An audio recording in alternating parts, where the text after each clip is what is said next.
looked at so far have been two equations, two unknowns. So before we go any further with the calculator work, I want to do a quick review problem of each one of the new methods. I'm not going to do substitution, elimination. We've been doing that for centuries. We're going to do a Cramers Rule and an inverse method. And in fact, I'm going to do the same system because it shouldn't matter how I do it, the answer should be the same, right? So I'm going to go through both strategies just to refresh your memories. Then we're going to get our calculators out and talk about how we do them on the calculator. All right, so here's the system. If I'm going to do Cramers Rule, what's step one? Find the determinant of the coefficients, right? So what would the value of that determinant be? 2.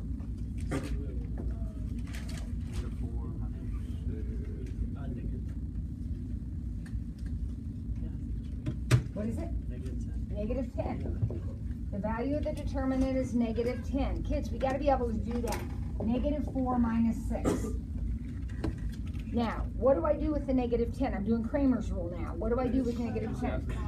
That is the denominator of x and y. And then the numerators are other determinants, right?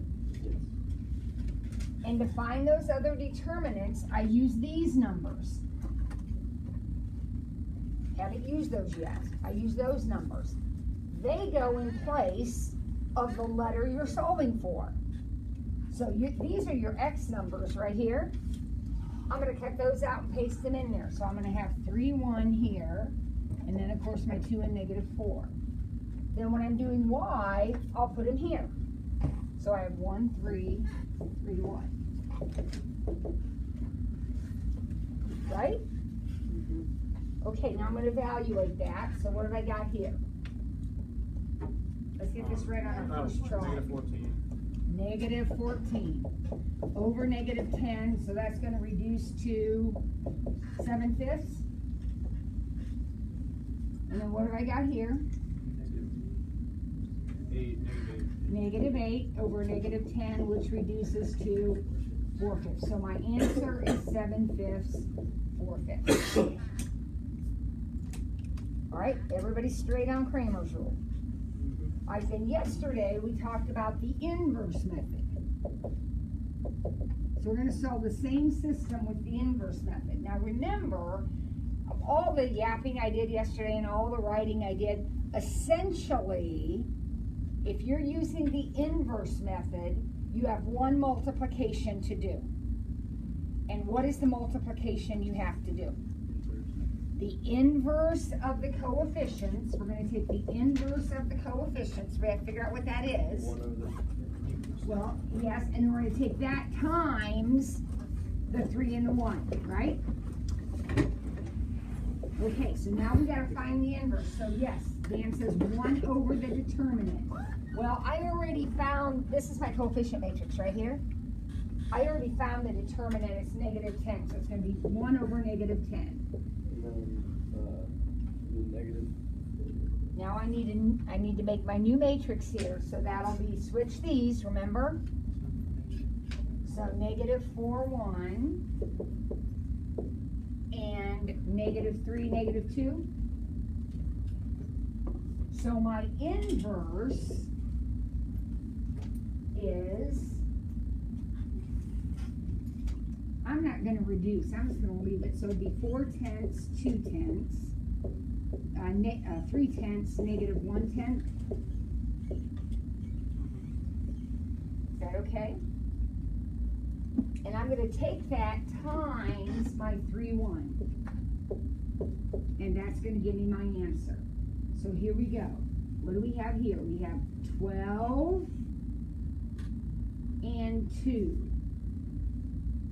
I'm multiplying. First times first, second times second. So 12 and 2 makes 14/10, which is 7/5. 9 minus 1 makes 8/10, which is 4/5.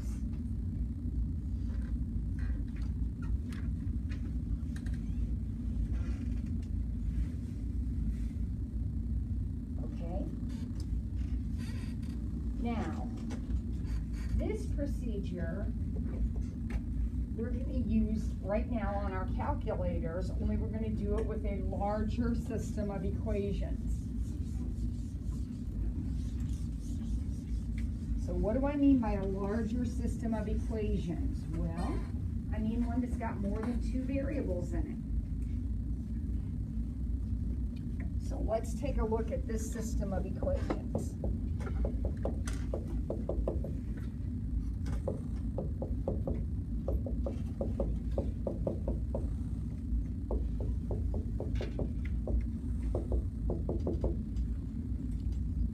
Now,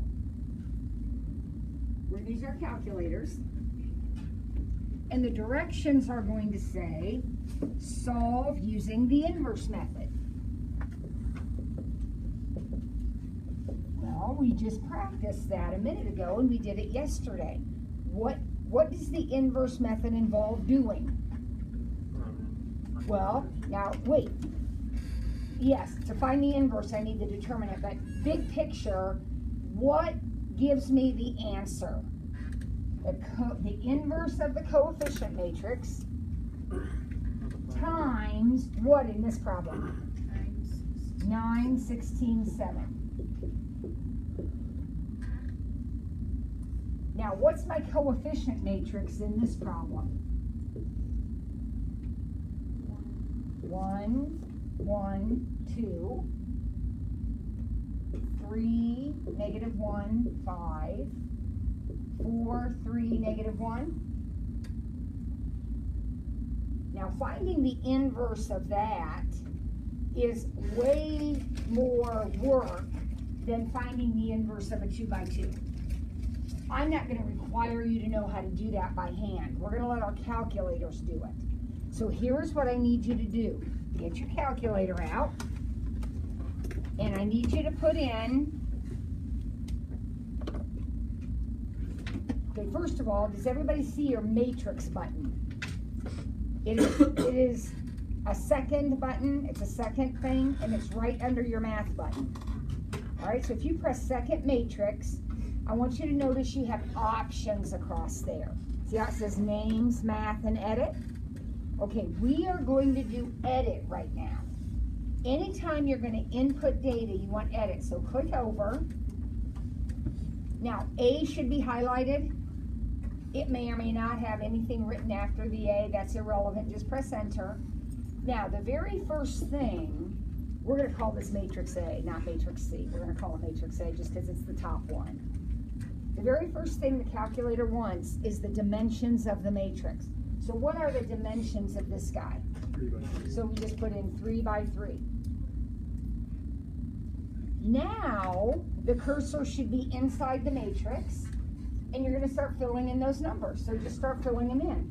1, 1, 2, 3, -1. Make sure you're using the negative sign and not the minus button.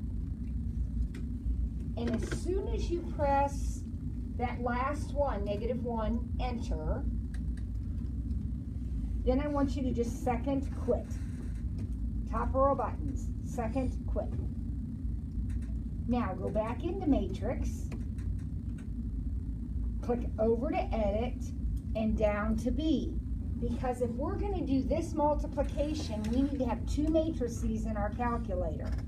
One is this one, and one is that one. So now we're going to click down to B. We're in edit, click down to B. And what are the dimensions of this guy? 3 by 1. So we're going to put in 3 by 1. And then you're going to put in your 9, your 16, and your 7. And once again, as soon as you put in the 7 and hit enter, second quit. Now you have stored matrix C, well, we called it A, matrix A, and matrix B. Now to get our answer, let me use the right letters here. to get our answer, we need to multiply the inverse of A times B. So go back into matrix one more time. Actually, we're not done yet. Go back into matrix. Now, I need matrix A. All I do is hit enter, and now you should see an A on your screen inside a box, right? Now you want the inverse of it. So you have a button that does inverse. It's actually the matrix button. Press it. And it should put that little -1 up there. Now hit times. Now what do I want to times it by? Matrix B. So I'm going to go back into matrix, click down to B, and hit enter, and then hit enter one more time, and it gives me my answer. See how it comes out? Boom, boom, boom. What's it say? 1, 2, 3. So the answer to the question is X is 1, Y is 2, Z is 3. Now, geometrically, you know that when I saw the system like I had on the board a minute ago with two variables like this, what's going on here? What's going on with these guys? This is two lines and they are crossing in a point. What's going on here is you have three planes and they are also crossing in a point. So think of the corner of the room.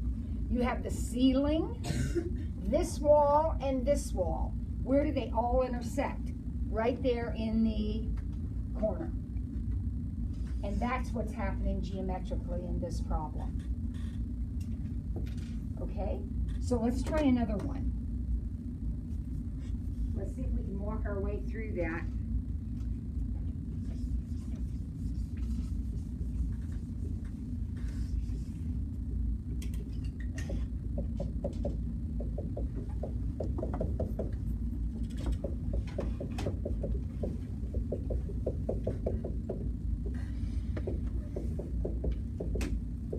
All right, so here we go. We are ready to go.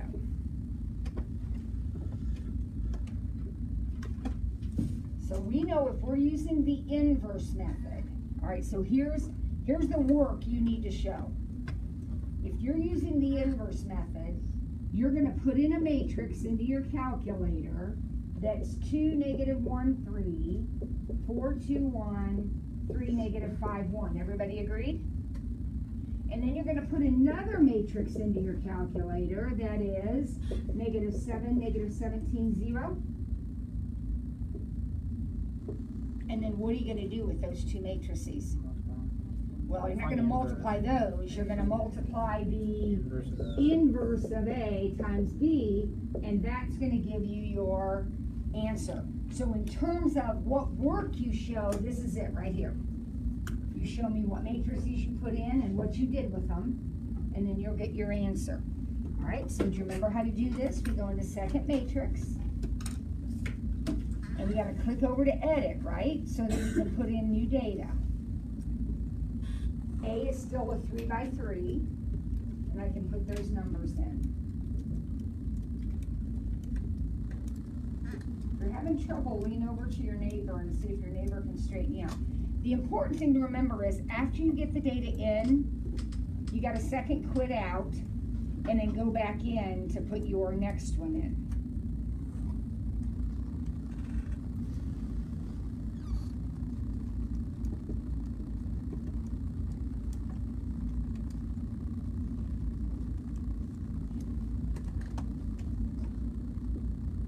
Everybody remembering how to get the numbers in?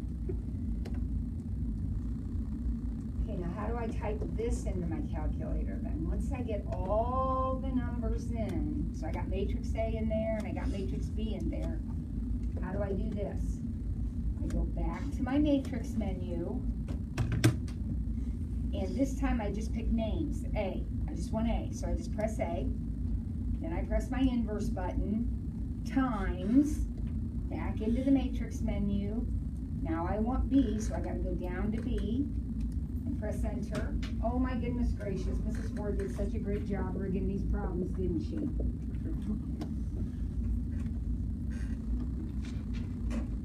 So that means x is -3, y is -2, and z is -1. Everybody okay with that?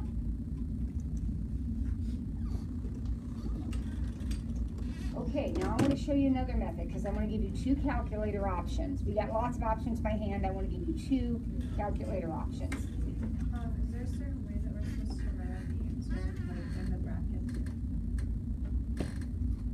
Okay? Now, here's another method. Well, let's do the same system, but we're going to use a different method. The method we're going to use now, we'll do this system right here. The method we're going to use is called Gauss-Jordan reduction. Gauss. Remember the story about adding up 1, 2, 3 all the way to 100? Remember that story I told you? That was Carl Friedrich Gauss. And this is called Gauss-Jordan reduction. Now, all this is done on the calculator now, but back in the day it was all done by hand. When I learned how to do this, I did it by hand. But our calculators are going to do it so quickly. So here's what you do. We're going to do that system right there. Okay?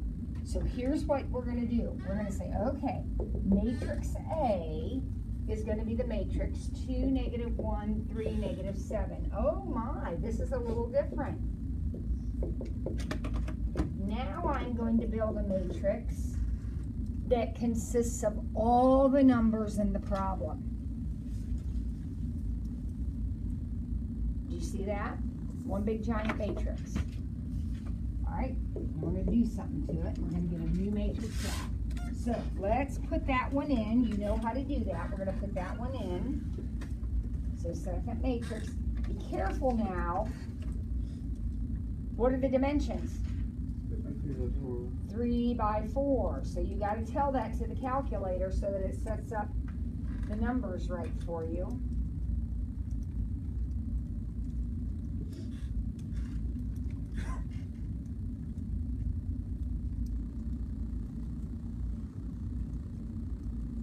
And just like before, as soon as you get it in there, go ahead and quit. Second quit.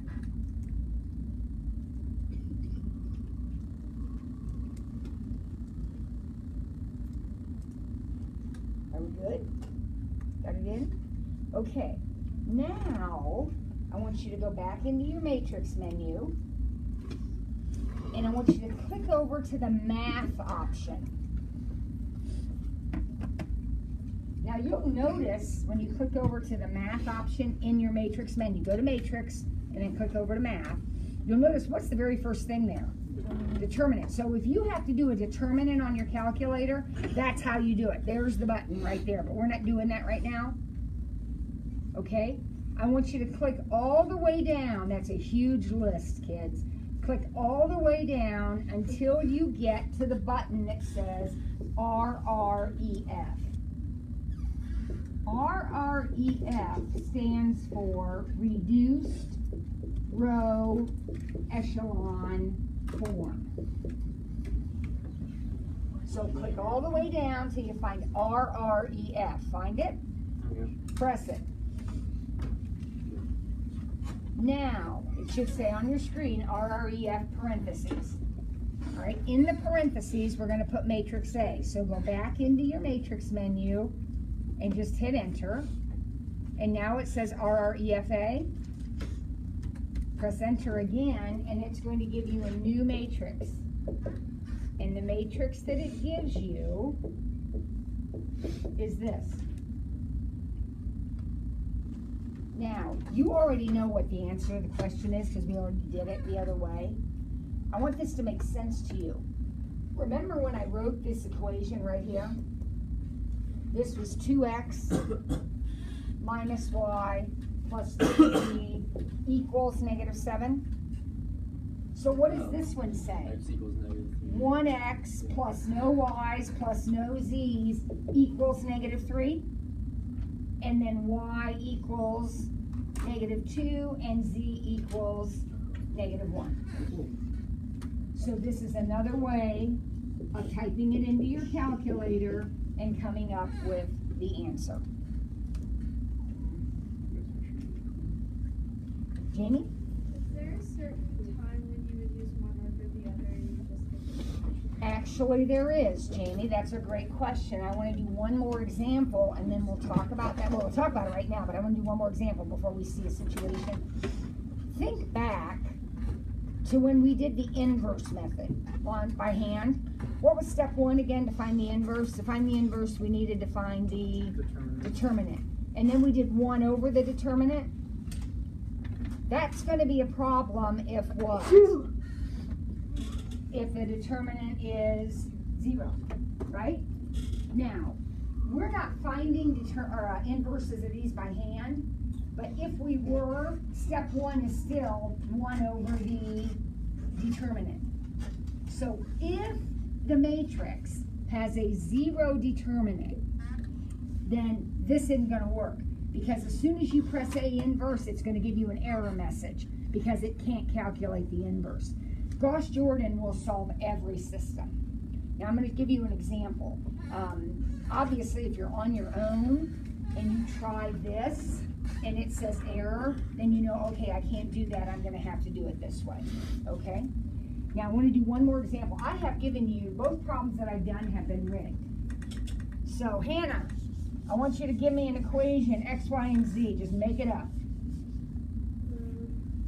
2x plus 3y minus 5z equals 10. All right, good. Alex, give me one. X plus 4y minus 2z equals 8. And Anna. 4x plus y plus 6z equals 9. All right, here we go. Let's do this using Gauss-Jordan reduction.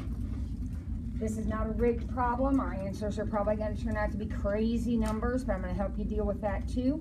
But here we go. What work do you have to show? You have to show the matrix that you're going to put into your calculator.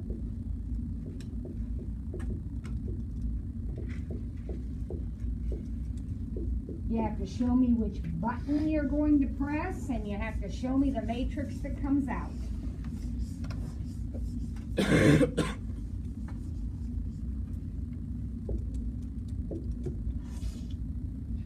So once we get it all in there, remember the button we pressed, that very special button?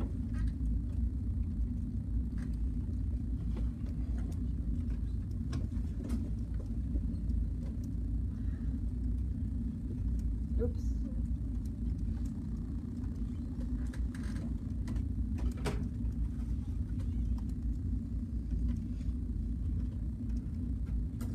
What button do I press? Remember? RREF, reduced or echelon form. Here we go. Where do I find that? In matrix, math, and then I don't know what number it is. It's way down there in the list. Letter B. Letter B. Now, did you come up with, are you caught up? Some of you aren't pressing anything, so I'm assuming you're there. Did you come up with like a bunch of decimals? Yes. Okay, that's going to happen anytime we don't rig the problem. So here's what I want you to do. Press your math button, and the very first option there is frac. Just hit enter a couple times.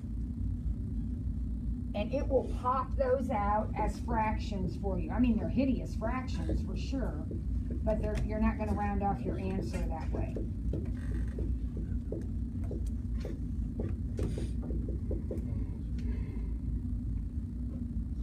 So what you got? So the answer to the question is 202/85, 107/85, negative 5/17. Easy. Trevor? You had to do that without a calculator? Oh yeah. I did do everything you guys do without a calculator.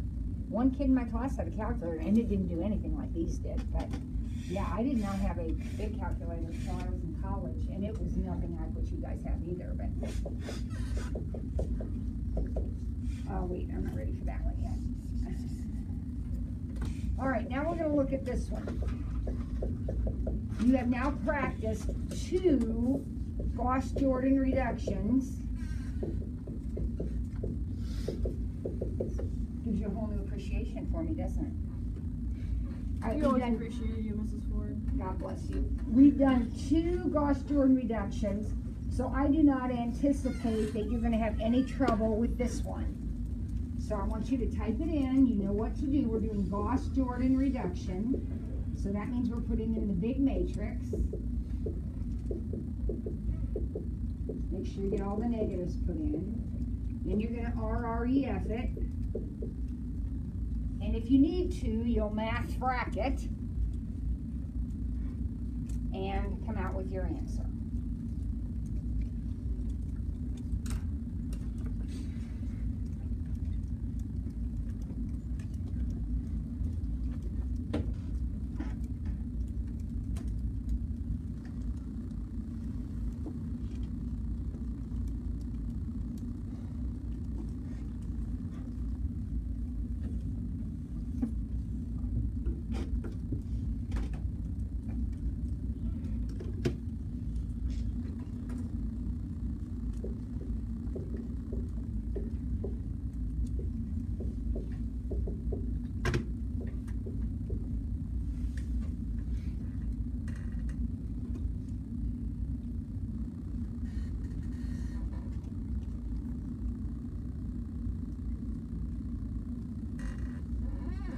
Let me know if this is what came out for you.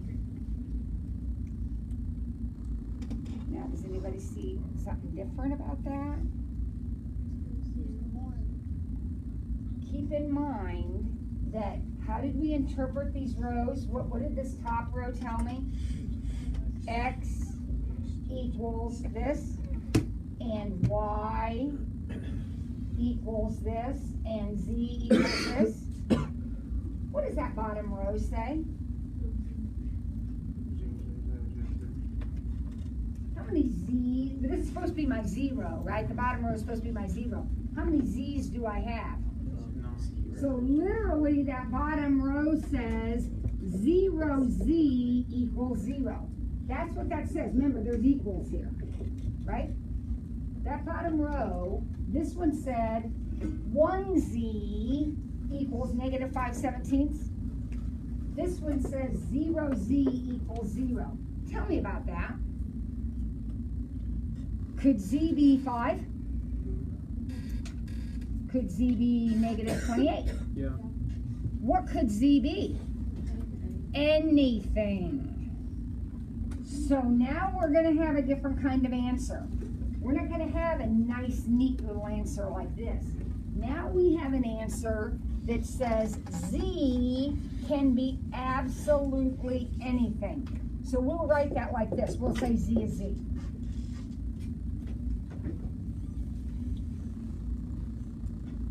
Now what does the next row say? Literally, remember, these are the X, Y, and Z columns. So what does this row say?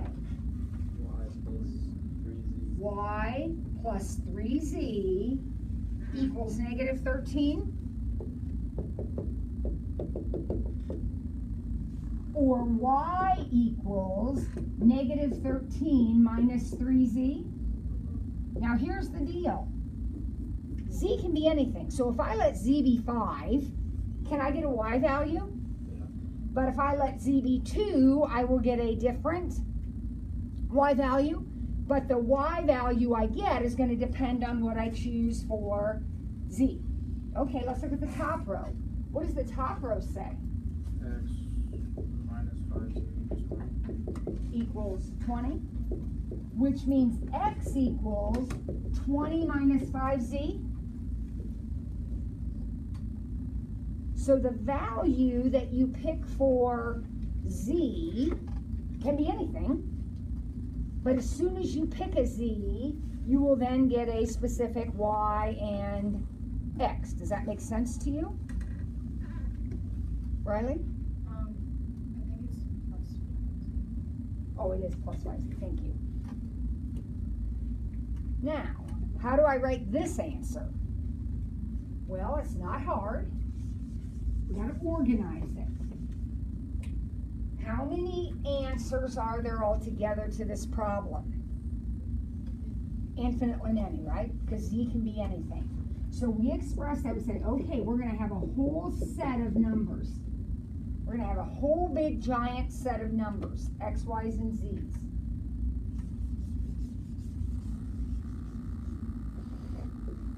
Each one of those numbers is in two pieces. Look at your x. What are the two pieces? There's a number and a z. So for x, the number part is 20 and the z part is 5. What about for y? The number part is negative 13 and the z part is negative 3. Now, don't freak out. What's the number here? Does this one have a number? So what do I put in? If there's no number, I'll put in a 0. And how many z's do I have? What's that coefficient right there? 1. And there it is. There's your solution. Now remember the other problems we did? I said we had 3 planes that were intersecting in a point, right? Remember we got a point, 1, 2, 3? Well, what's going on here is you have 3 planes, we still have 3 planes, but now they are intersecting in a line. Now you have infinitely many points of intersection. They are intersecting in a line. Now there's only one other thing that can happen. And we'll do another example of this. When you do your RREF, you're either going to come out with something like this, which says x equals 1, y equals 2, z equals 3. That's a point. Or you're going to come out with something like this, which says z equals z, which implies infinitely many points of intersection. So your 3 planes are coming together like this. They're intersecting in a line. The only other thing that can happen is you can get something that looks like this.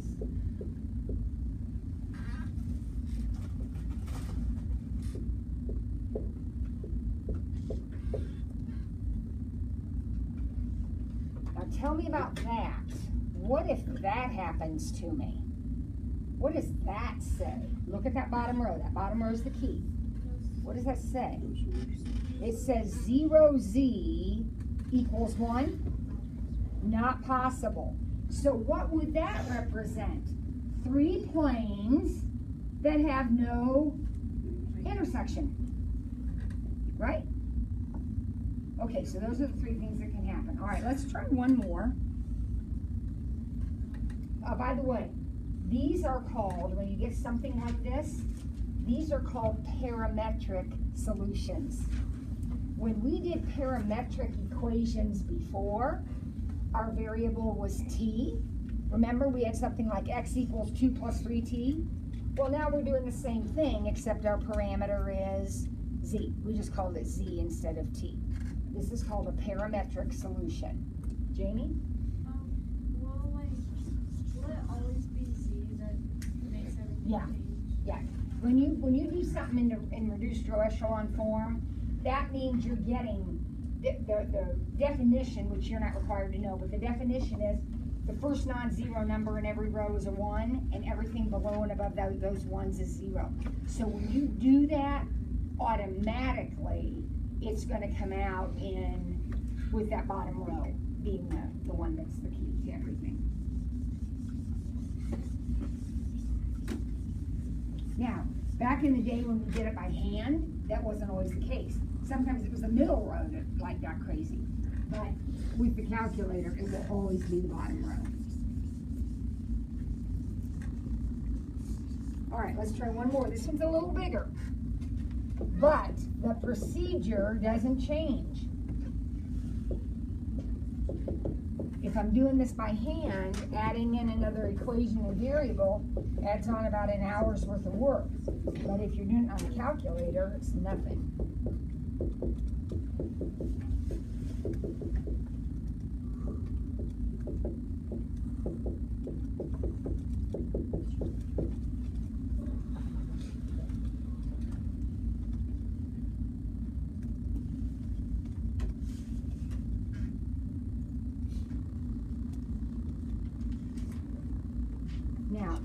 Now, you don't need to do this, but on your test, you will need to write down the equation that you're putting, or excuse me, the matrix that you're putting in.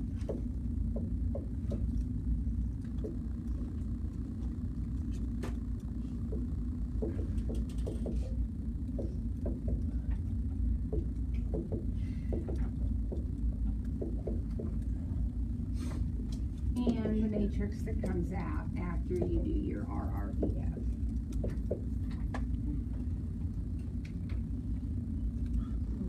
Now, let's see. What are the dimensions of this guy? 4 by 5, yeah, so now we're putting in a big one.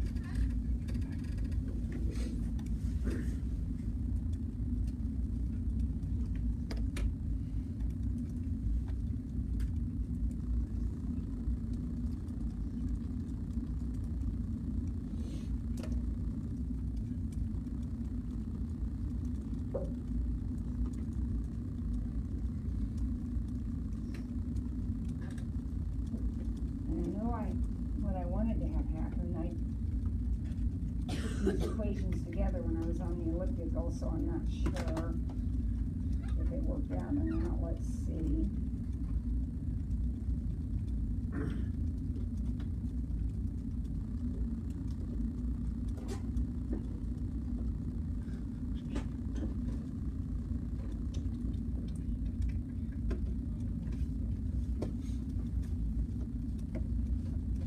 I got 1 0 0 0 6 0 1 0 1 negative 1 0 0 1 negative 2 0 and 0 0 0 0 0.